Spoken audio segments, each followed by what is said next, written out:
Hello, I am Dr. Sarah Nash Bumpus, JCPS STLP Coordinator. I have developed a short video to help you understand how to develop your STLP Showcase Project.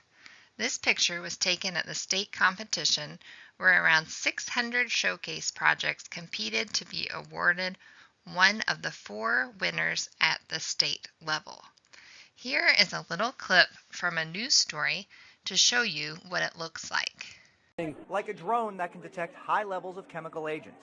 The idea is to help first responders avoid dangerous situations. We have chlorine, pH, sulfur, nerve agents, and it will tell us what's in the air and it will light up the color. Well, it sounds smart, but I have no idea what you're talking about. Good thing these kids have an idea, many ideas actually, which could become part of our future. But how in the world would you get started? Let's start at the beginning. Let me remind you what STLP is. The Kentucky Department of Education Student Technology Leadership Program uses project-based learning principles to empower student learning and achievement through the utilization and creation of technology-based solutions to schools and community needs. Keep the main goal of STLP in mind when planning your showcase project. There are 3 categories of projects. Instructional impacts classroom instruction and helps in student or adult learning. Service extends outside the classroom to help the school and community. Technical uses technology specifically related to the use of hardware, software, STEM topics, or inventions. But in the end, they all compete against each other. An STLP project is first presented at the Fall Showcase at U of L, usually in November.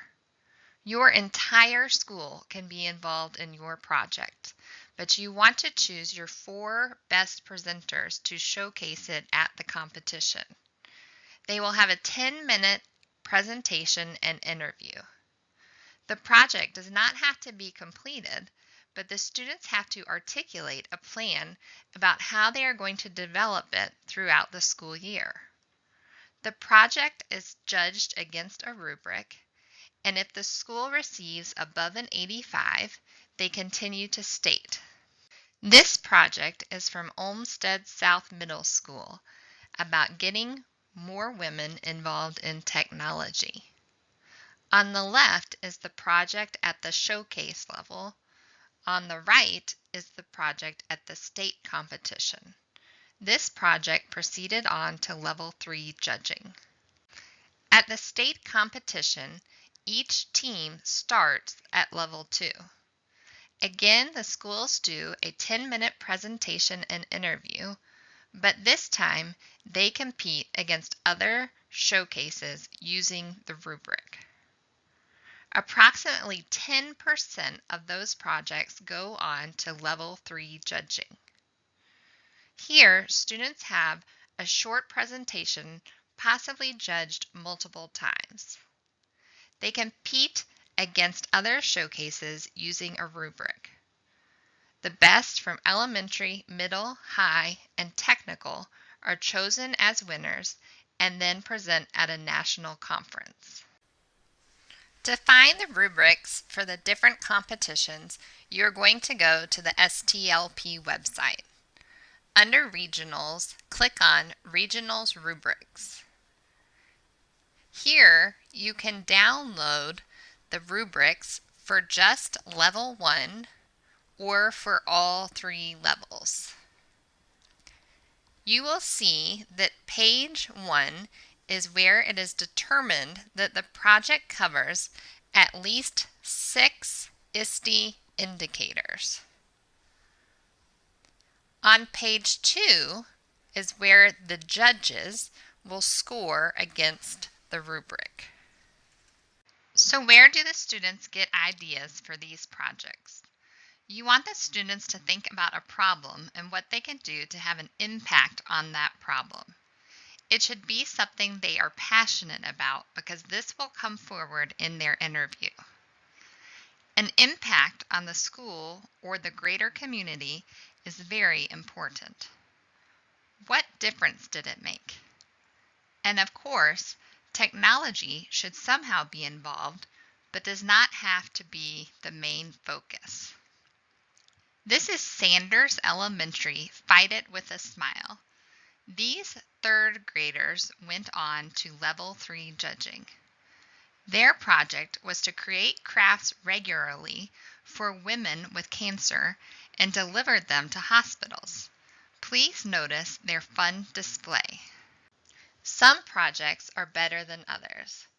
Here are some signs that your project idea might not be the best. You present a problem with no solution.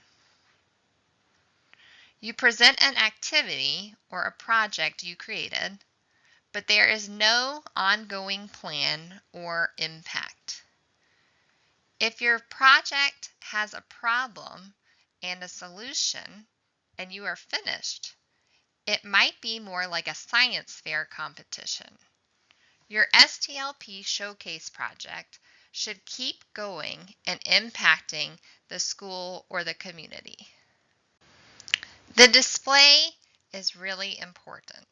Remember, the winners are going on to a national conference, so it needs to look good.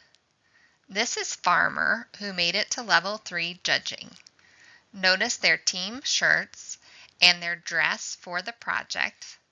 Please also notice the binder in the background where they are presenting details and pictures about their project. Projects that seem to go on to the next level have partnerships with businesses or nonprofit organizations. If you can get a sponsor or a nonprofit to team with you and say you are helping them, you are looking good. Another impressive thing is to take the project that you did at your school to another school, perhaps even at different grade levels. If you are impacting more than just one school, that is positive. Getting the community involved is a game changer. If you are featured on the news or the newspaper, that should be highlighted. Adding quotes and graphs to your display about the impact also helps to make a good project. Notice this boy's display from Olmsted Academy North at the state competition. He has a trifold, lights, computer, large monitor, and sign.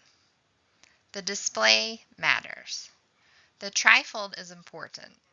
It is what attracts the judges and the audience. It needs to look professional.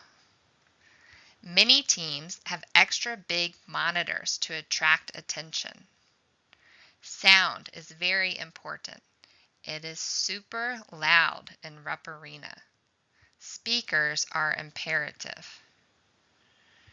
Make sure your presentation can work without the internet because Wi-Fi can be spotty at both competitions. Judges are very particular about copyright.